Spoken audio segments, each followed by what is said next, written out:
में सर्वाधार मंगलमय मंगल करना बिलवो बारंबार। धन्य धन्य सद्गुरु सुखदा मनमा कही न जाय। जो कछु कहो तुम्हारी कृपा मोते कछु न बसाय। बोलिए प्रेम से श्री सद्गुरु महाराज की। अव्यक्त रूप में अनंत श्री विभूषित कंकड़ में विराजमान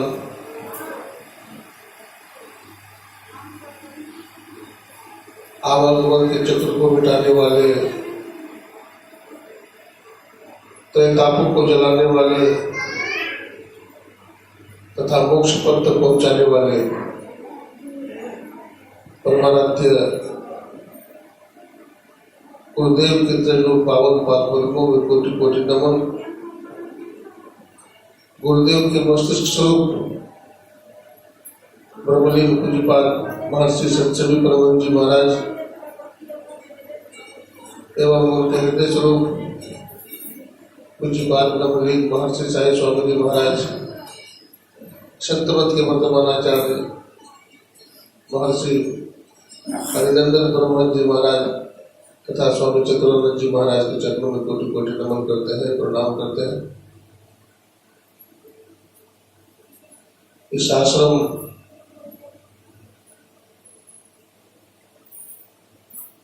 के सभी पदाधिकारीगण,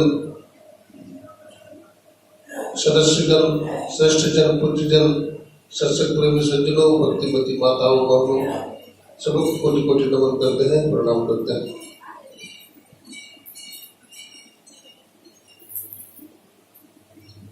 जैसा कि विदित है, आज हम लोग यत्र तत्व से एकत्र होकर परमाराध्य गुरुदेव की पावन जयंती मनाने के लिए यत्र तत्व से एकत्र हो गए हैं।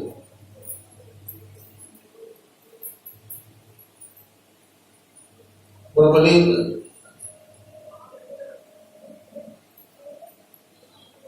गुरुदेव महर्षि महे परमहंस जी महाराज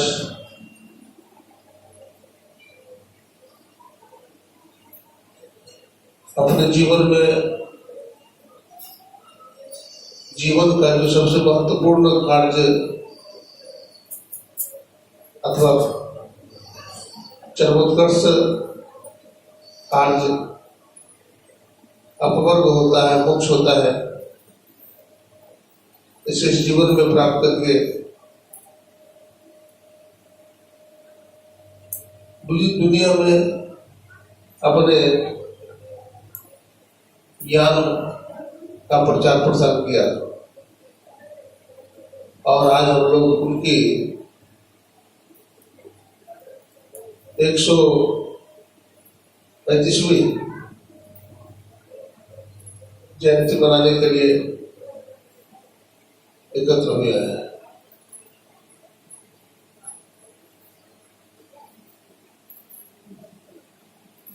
परमाराध्य गुरुदेव महर्षि महे परमहंस जी महाराज की पूज्य मां जनकवती देवी तथा इनके पिता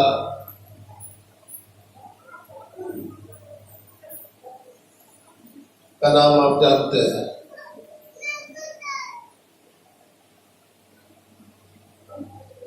इनके पिताजी का नाम था, क्या नाम था? श्री बहुजन दास।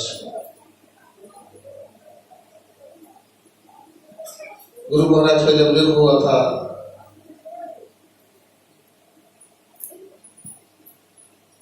इनका नामा संस्कार हुआ था।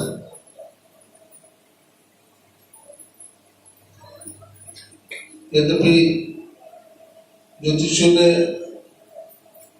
इनका नाम अनुग्रह राम रखा था, लेकिन इनकी बुद्धि जब कुछ बड़े हो गए, पाठशाला में पढ़ने के लिए जाने लगे, इनकी बुद्धि बहुत एकाग्र थी, बहुत तीक्ष्ण थी, बहुत बारीक थी। इसलिए लोगों ने इनको नाम रखा में ही बड़े कुशाग्र बुद्धि के थे।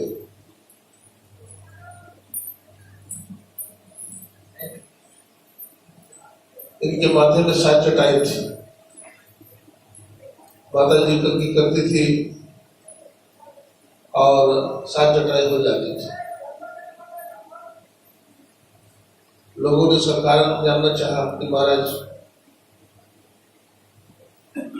इनके माथे में 7 चटा क्यों है?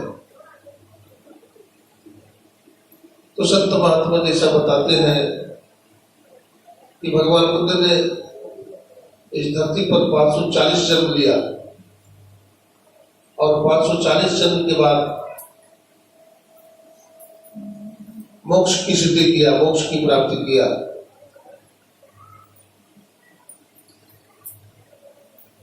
जिस कार्य को भगवान बुद्ध को 540 जन्म लगा, उस कार्य को हमारे गुरुदेव महर्षि महे ब्रह्मन जी महाराज ने 7 जन्म में पूरा कर लिया।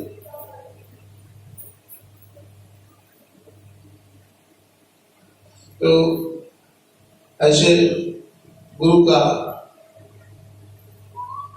की महिमा का बखान में करूं तो ऐसा ही होगा जैसे सूर्य को दीपक दिखाना है। ऐसे महापुरुष, ऐसे संत का जीवन वृत्तांत बतलाना, सूर्य को दीपक दिखाना है। श्री राम कृष्ण की भांति हमारे घर घर में विद्यमान है। आज गुरुदेव के लगभग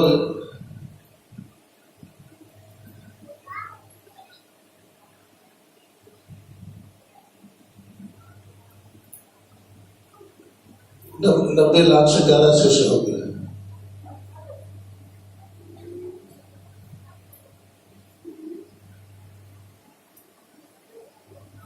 परमानंद गुरुदेव के उपदेश का सार शिक्षा क्या है? अगर पूछा जाए कि संत पथ का मूल बिंदु क्या है, तो हम कहेंगे संत पथ सत्संग का मूल बिंदु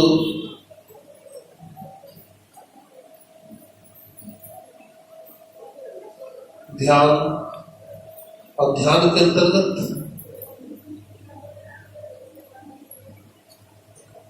दृष्टि जो नादानुसंधान, सदाचार और शिष्टाचार है। ये बिंदु ध्यान और नाद ध्यान तथा सदाचार और शिष्टाचार के स्तंभ पर संत खड़ा है। गुरुदेव की वाणी माए है, संस्कृति संताप से काप रहे, भवभौर भ्रमर जीव आप रहे, तिन्हें ढाढ़स ने समझाई कहे, गुरु नाम सुमर संतों ने, जीव उद्धार का द्वार पुकार कहा, घट भीतर ही संतों ने। महर्षि महे ब्रह्मन जी महाराज ने जहाँ ये कहा कि जीव का उद्धार का मार्ग अपने अंदर है, सबका ईश्वर एक है, उनकी प्राप्ति का रास्ता अपने अंदर में है, और बिना ईश्वर मिले जीव का कल्याण नहीं है, वही इनके गुरुदेव बाबा साहब ने कहा, बाबा देवी साहब ने कहा, मृत्यु और चिता में जलने के पहले मोक्ष प्राप्त कर लो। ये मानव के जीवन केवल खाने सोने के लिए नहीं मिला, चिता कब्र में जाने के पहले मोक्ष को जानो, मोक्ष को प्राप्त करो।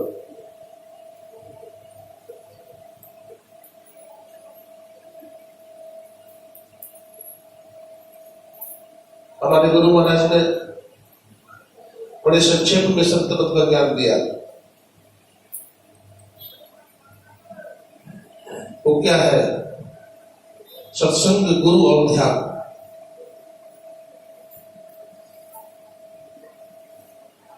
सत्संग शब्द के सत को कहते हैं, यानी परमात्मा के मिलाप को सत कहते हैं, जिसका नाश कभी भी नहीं होता है। सत का नाश कभी नहीं होता है, इसमें परिवर्तन नहीं होता है।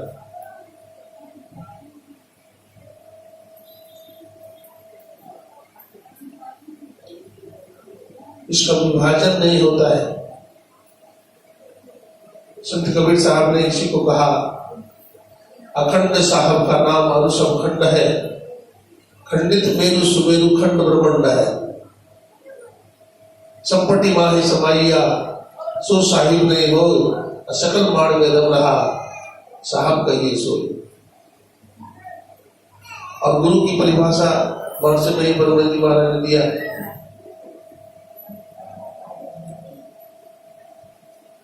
गुरु शब्द अंगीकारा, गुरु शब्द निरोध का। गुरु वही होते हैं जो अपने शिष्य के सारे शंकाओं का समाधान कर देते हैं और उनको जीवन में मोक्ष तक पहुंचाते हैं।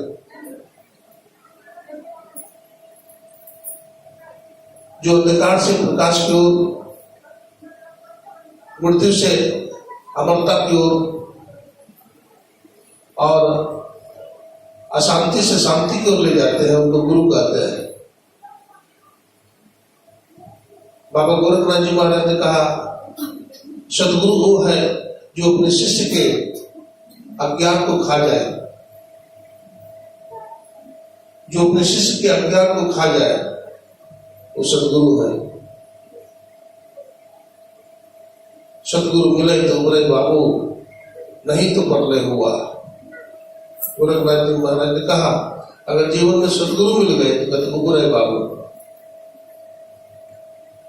तो सदगुरु की कितनी महिमा का बखान किया जाए। कबीर साहब को यहां तक गए,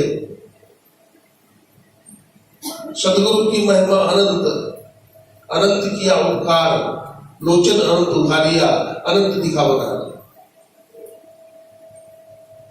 और गोस्वामी तुलसीदास जी महाराज ने उसी को कहा, गुरु बिन भव विधि तरय न कोई, जो विरंच शंकर सब होई।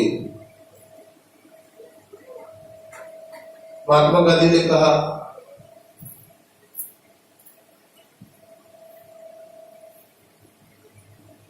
संसारिक विद्या प्राप्त करने के लिए अगर अधकचड़ा गुरु मिल जाए तो काम चल जाता है, लेकिन आध्यात्मिक जगत में अधकचड़े गुरु से काम नहीं चलता है। इसलिए गुरु नानक साहब ने कहा, पूरे गुरु की बेअंत बढ़ाई। सतगुरु पूर्ण ब्रह्म है, सतगुरु आप अलेख, सतगुरु रमता राम है, या में लेख न लेख।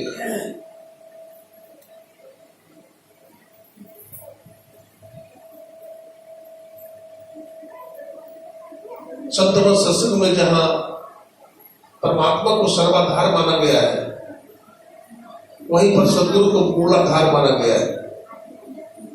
सदगुरु रूपी मूलाधार को पकड़ करके ही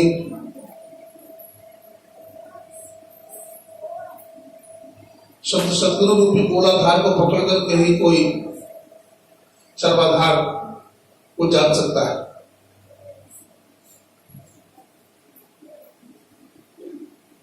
गुरु नाम है ज्ञान का, शिष्य सीख ले सोई, और ज्ञान मर जाए बिना गुरु और शिष्य न हो। इसलिए सभी संप्रदाय में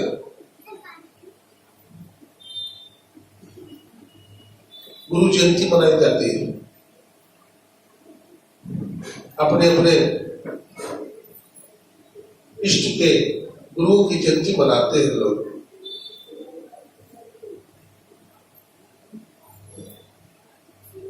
सदगुरु का तो जयंती भी मनाया जाता है और निर्वाण दिवस भी मनाया जाता है।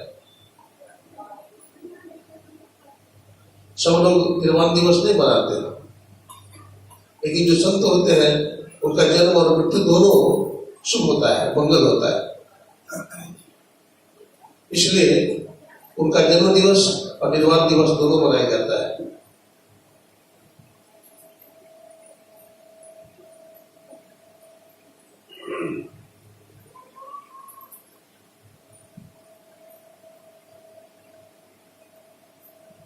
महर्षि महे परमहंस जी महाराज जब स्कूल में पढ़ते थे, उसी समय से इनके जीवन में भक्ति आ गई थी। इनके पिताजी रामचरितमानस का पाठ करते थे और पाठ जब करते थे तो इनकी आंख में आंसू आ जाया करते थे। ये देखते थे कि हमारे पिताजी रोते क्यों है। ये चुपचाप रामायण निकाल करके भी पढ़ लेते थे।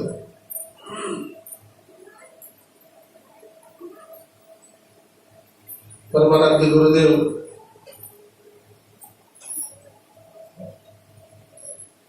एक शिवालय में जाकर के नियमित रूप से भगवान शंकर पर जल अर्पण करते थे, बेलपत्र चढ़ाते थे।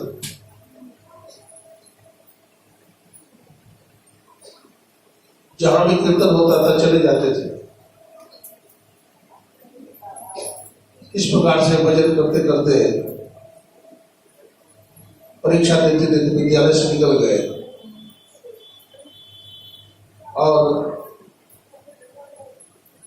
उसमें निर्माण शीर्षक की 4 पंक्ति की व्याख्या करने के लिए आया था। About the structure that village time is with material filled.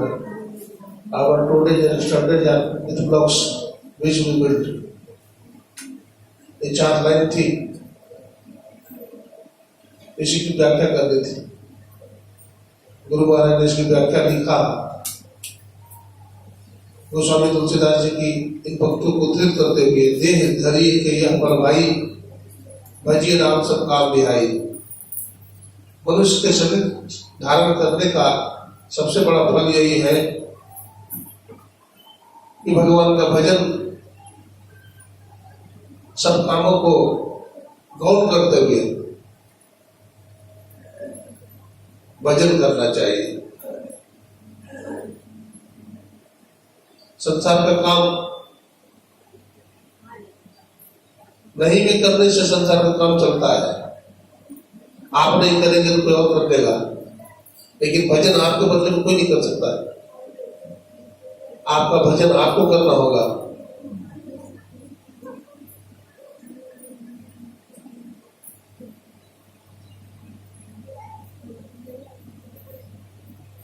और ये मानव का जीवन भजन करने के लिए मिला है।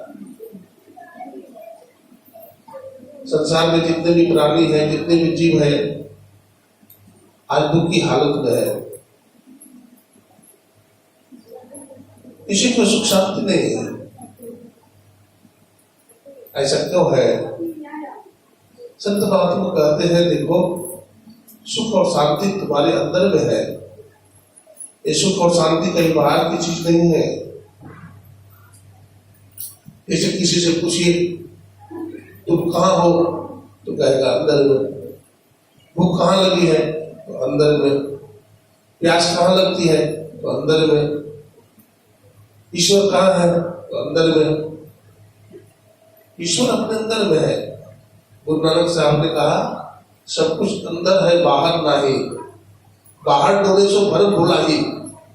सब कुछ अंदर है बाहर नहीं। तो ईश्वर परमात्मा अपने अंदर में है। संत महात्मा कहते अंदर में चलो।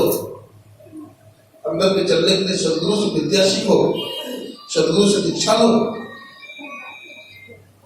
त्रैकाल संध्या करो, जप करो, ध्यान करो, निष्ठि योग करो और नामों को संधान की क्रिया करो, तो अंदर में चलना हो जाएगा। बहुत लोग कहते हैं भजन करने का फुर्सत नहीं है। सत्संग में जाने का फुर्सत नहीं। महर्षि मही पर जी महाराज कहते थे, देखो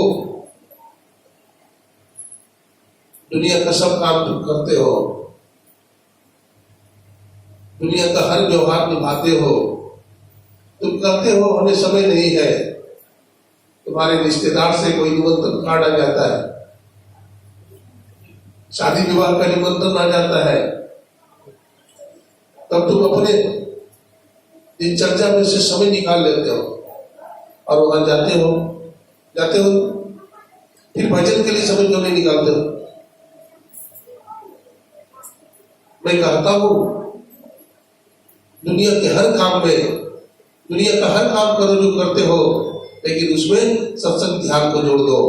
अगर सत्संग और ध्यान को जोड़ दोगे अपने दिनचर्या में, तो सोना में सुगंध हो जाएगा। इसको नहीं जोड़ पाते, इसलिए जरूरत है हम भी अपने दिनचर्या में सत्संग ध्यान को जोड़ दें।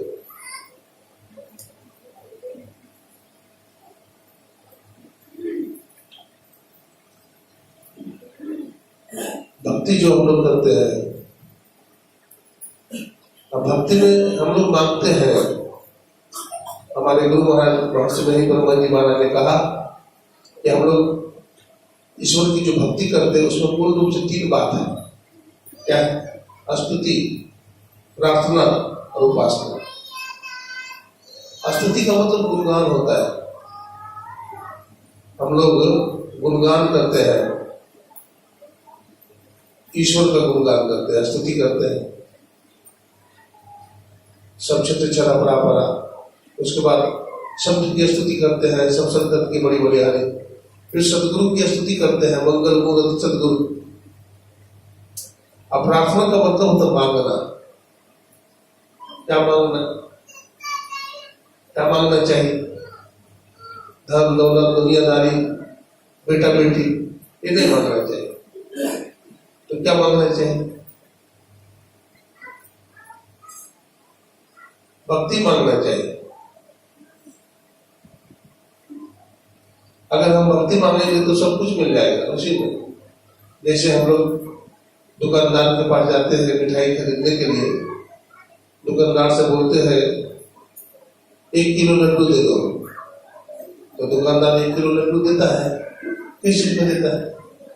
ठोगा में देता है। केवल लड्डू नहीं देता, ठोगा में लड्डू देता है। आप लड्डू का पैसा दिया था, ठोगा का पैसा नहीं दिया था। ठोगा भाव में मिल गया ना, मुफ्त में। ठीक उसी तरह से ईश्वर की भक्ति मांग लेंगे आप, तो आपको बेटा बेटी धन दौलत दुनियादारी सब कुछ मिल जाता है। एक महात्मा जी सत्संग कर रहे थे, तो एक माता जी ने देखा कि सत्संग कर रहे हैं महात्मा जी। सत्संग की समाप्ति हुई तो माता जी हाथ जोड़ कहती है, बाबा हमारे घर में भी सत्संग कर दीजिए। महात्मा जी ने पूछा, आपके पतिदेव घर में है? कहा नहीं, पतिदेव घर में नहीं है, फैक्ट्री गए हैं। महात्मा जी ने कहा कि आपके पतिदेव आ जाएंगे तब जाऊंगा। कुछ ही देर के बाद उनके पतिदेव आ गए।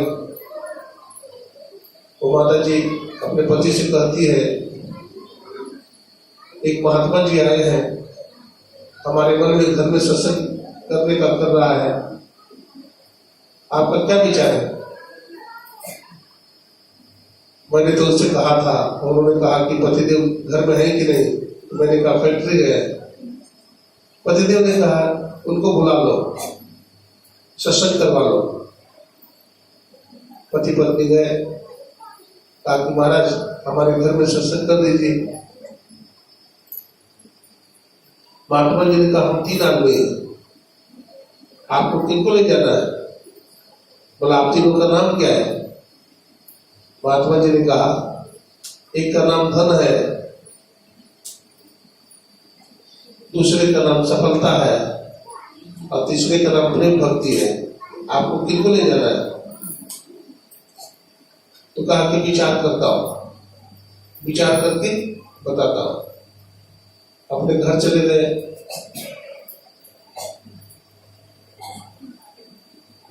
वो जो माता जी है बोलती है अपने पतिदेव से, आपका क्या विचार है, इनको बुलाना चाहते हैं आप? तो उनके पतिदेव ने कहा कि फैक्ट्री में बहुत घाटा नुकसान हुआ है, अगर धन आ जाएगा तो काम चल जाएगा। उनका बेटा बोलता है, बच्चा को साथ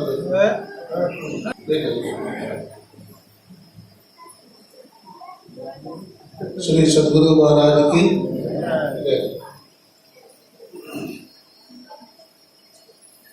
बेटा ने कहा,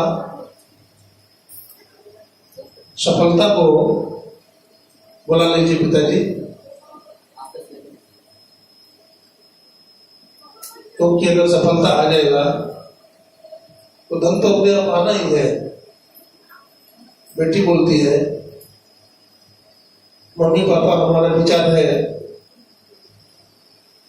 कि प्रेम भक्ति को बुला लो। माता पिता को बात अच्छी लगी, कहा ठीक है बेटी, प्रेम भक्ति को बुला लेता हूँ। गए, हाथ जोड़ कहती है माता जी, महाराज प्रेम भक्ति और है, आप चलिए हमारे घर सत्संग कर दीजिए। तो प्रेम भक्ति आगे आगे जाने लगे, तो धन भी पीछे से चलने लगा और सफलता भी चलने लगा। माता जी कहती, मैं एक को बुलाया, आप तीनों जा रहे हैं। प्रेम भक्ति करता है, जहाँ प्रेम भक्ति रहता है वहाँ धन भी रहता है और सफलता भी साथ साथ में रहता है।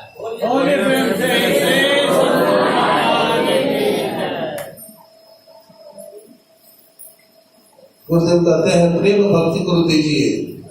क्या बोलते हैं? प्रेम भक्ति गुरु दीजिए, बिनमुख कर जोड़ी, पल पल छोड़ न छोड़िए, सुनिए गुरु बोली। कहते हैं, हे गुरुदेव हमको प्रेम भक्ति दे दीजिए और हमको एक पल भी नहीं छोड़िए,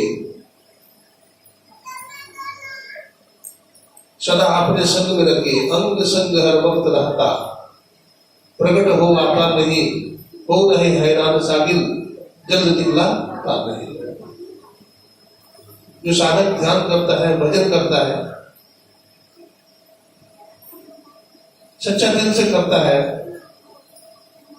तो उस पर गुरु की बड़ी कृपा होती है, बड़ी कृपा होती है। माता पिता भी अपने बच्चे का लालन पालन करते हैं, देखभाल करते हैं, बड़ी ममता रखते हैं, अपना पेट की रोटी काट करके बेटा बेटी को खिलाते हैं। माता पिता से भी विशेष स्थान परमात्मा का होता है, जो मां के गर्भ में बालक की रक्षा करता है। लेकिन संत सद्गुरु की महिमा विशेष है। कहते हैं बाबा चरणदास जी महाराज, प्यार करे अवगुण हरे। चरणदास सुखदेव, प्यार तो सब करते हैं, माता पिता भी प्यार करते हैं, ईश्वर भी प्यार करते हैं, लेकिन सदगुरु के लिए नया शब्द दिया, प्यार करे अवगुण हरे। अवगुण कोई नहीं हर सकता, नहीं तो माता, नहीं तो पिता, नहीं तो परमात्मा। अवगुण जब भी हरेंगे तो कौन हरेंगे? संत सदगुरु। इसलिए सहज वायु कहती है, राम तजु पर गुरु न विसारो, गुरु के सम्मुख हरि को न निहारो। हरि ने जन्म दियो जग माही, और गुरु ने आवा कमल छुटाही। राम तजु मैं गुरु न विसारो। सहज वायु कहती है, मैं राम का त्याग कर सकती हूँ, लेकिन गुरु का त्याग कभी नहीं कर सकती। और गुरु के सम्मुख हरि को न निहारो, सदगुरु के सामने में हरि को नहीं देखूंगी। गुरु की बड़ी महिमा है। ये जो गुरु जयंती मनाया जाता है, सभी संप्रदाय में, चाहे सन्यासी हो, चाहे उदासी हो, या बैरागी हो, शाक्त हो, गणपति हो, या संतमत हो, राधा स्वामी का सत्संग हो, किसी का भी सत्संग हो, सब में गुरु की महिमा है और अपने अपने गुरुओं की जयंती मनाते हैं, गुरु पूर्णिमा मनाते हैं, गुरु का परिनिर्वाण दिवस भी मनाते हैं। तो ये सब आयोजन क्यों किया जाता है? गुरु का ज्ञान बार बार क्यों सुनाया जाता है? सदगुरु का ज्ञान बार बार इसलिए सुनाया जाता है कि हमारे अंतःकरण पर उसका प्रभाव होता है। तो हम लोग अभी भक्ति की चर्चा कर रहे थे, उसमें स्तुति प्रार्थना सुन रहे थे। उपासना भी है। उपासना का अर्थ होता है नजदीक जाना, अपने गुरु के पास जाना, सदगुरु से भक्ति मांगना, संसारिक पदार्थ नहीं मांगना। देखिए हम मंदिर में जाते हैं, अब मंदिर में जाकर के अगर भगवान से कुछ मांगते हैं, भगवान हमें देता है। भगवान से जाकर के मंदिर में हम भगवान से जो कुछ भी मांगेंगे भगवान हमें दे देगा। लेकिन अगर हम सत्संग करेंगे तो हमारी इच्छा की समाप्ति हो जाएगी, हमारी कोई इच्छा नहीं रहेगी। भगवान से बार बार मांगना क्या अच्छी बात है? भगवान भी थक जाएगा देते देते, ये बार बार मांगते रहता है। लेकिन अगर सत्संग करेंगे तो हमारी सब मनोकामनाएं, सभी इच्छाएं समाप्त हो जाएंगी। तो यही अच्छा साधन है। सत्य को समझ ले, ज्ञान को समझ ले, संसार में सब दिन नहीं रहेंगे, शरीर छूटेगा, संसार छूटेगा। अगर ईश्वर की भक्ति करेंगे तो भक्ति का नाश नहीं होगा। बार बार भजन करेंगे, बार बार मनुष्य का शरीर मिलेगा और बार बार मनुष्य का शरीर पाते पाते एक न एक दिन मोक्ष को प्राप्त कर लेंगे। भगवान कृष्ण कहते हैं, नेहा विक्रम नाशोस्ति प्रतिवायो न विद्यते स्वल्पस्य धर्मस्य त्रायतो भक्तो भयात्। व्यक्ति के जीवन का थोड़ा सा सत्कर्म भी महाभय से बचाता है। थोड़ा भी भजन ध्यान करेंगे तो मनुष्य का शरीर ही मिलता है, क्योंकि जो भजन करता है, ध्यान करता है, उसके वजन को संभालने की शक्ति गाय, भैंस, हाथी, घोड़ा में नहीं है। उसको तो मानव का शरीर ही संभालता है। इसलिए भजन करने वाले को मनुष्य का शरीर मिल जाता है। कहने का बहुत बात है। मैं अपने वाणी को गुरु महाराज के चरणों में इसी बात पुष्प को समर्पित करता हुआ अपने वाणी को विराम देता हूँ। बोलिए प्रेम से श्री सद्गुरु महाराज की जय।